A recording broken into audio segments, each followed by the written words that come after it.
कामयाबी का राज। किसी गांव में कमाली नाम का एक शख्स रहता था।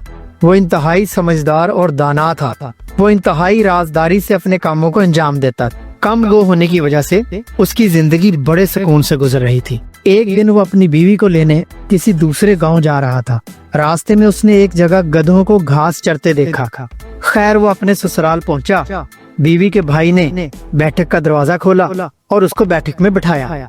इतने में एक आदमी दौड़ता हुआ आया और कहने लगा, भाई मेरे गधे गुम हो गए हैं, अगर आपने देखे हो तो बताइए। कमाली ने फौरन कहा, हाँ मैंने फलां जगह गधों को घास चरते हुए देखा है। वो आदमी दौड़ता हुआ चला गया। थोड़ी देर बाद वो आदमी दोबारा आया और कहा कि आप तो अजीम आदमी हैं, आपने जिस जगह बताया था ठीक उसी जगह गधे मौजूद हैं। फिर वो चला गया। अब रोटियां पकनी शुरू हो गईं। क्योंकि कमाली बावर्ची खाने के करीब ही कमरे में बैठा था, इसलिए उसे रोटियों के थपथपाने की आवाज सुनाई दे रही थी। उस आवाज से वो रोटियां गिनने लगा। जब इसे खाना पेश किया गया तो उसने 3 रोटियां खा ली। जब चौथी रोटी दी गई तो उसने कहा, आपने तो कुल 7 रोटियां बनाई हैं, जिसमें से 3 तो मैं खा गया हूँ। अगर ये भी मैं खा लूंगा तो बाकी क्या खाएंगे? साला साहब बड़े हैरान हुए और हैरानगी से उसे देखने लगे और कहने लगे कि भाई कमाली, तुम्हें तो इस वक्त बादशाह के महल में होना चाहिए। इन दिनों महारानी का हार गुम हो गया है। बादशाह ने ऐलान किया है, जो वो हार ढूंढ कर देगा उसे ढेरों इनाम दिया जाएगा। हार बहुत कीमती था।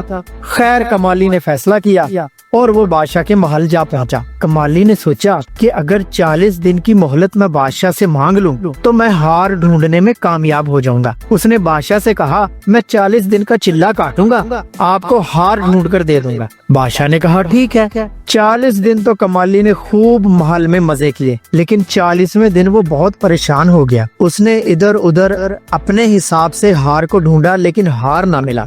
अब वो खूब परेशान हुआ। रात हो गई थी और उसकी तो नींदें उड़ गई थी। उसके मुंह से नंदरा नंदरा निकल रहा था। नंदरा के मतलब है नींद आ जा, नींद आ जा। उसके कमरे के पास एक नौकरानी खड़ी थी जिसका नाम नंदरा था और हार उसी ने चुराया था। उसने सोचा, ये तो मेरा नाम जानता है, कल अगर बादशाह को मेरा नाम बता दिया तो मैं तो पकड़ी जाऊंगी और बादशाह तो मुझसे हार बरामद कर लेगा, फिर तो वो मुझे बड़ी सख्त सजा देगा। वो फौरन हार ले आई और कमाली से माफी मांगकर उसको हार दे दिया और कहा, देखो भैया मेरा नाम ना आया, राजदारी से ये हार रख लो और बादशाह को दे देना।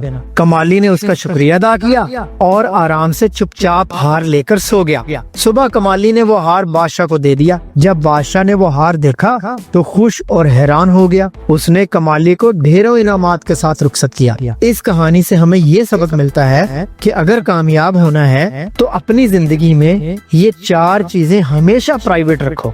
पहला ये कि अपने गोल्स किसी को ना बताओ, क्योंकि लोग आपकी एक एक हरकत पर नजर रखे हुए हैं। नंबर 2, पैसा कमाओ बिना किसी को बताए हुए, वरना लोगों की नजर लगती रहेगी। नंबर 3, खुश रहो बिना किसी को बताए हुए, क्योंकि लोगों को कोई फर्क नहीं पड़ता कि आप खुश हैं या दुखी। नंबर 4, अपने सपने पूरे करो बिना किसी को बताए हुए, वरना लोग तुम्हें पीछे खींचने में लग जाएंगे।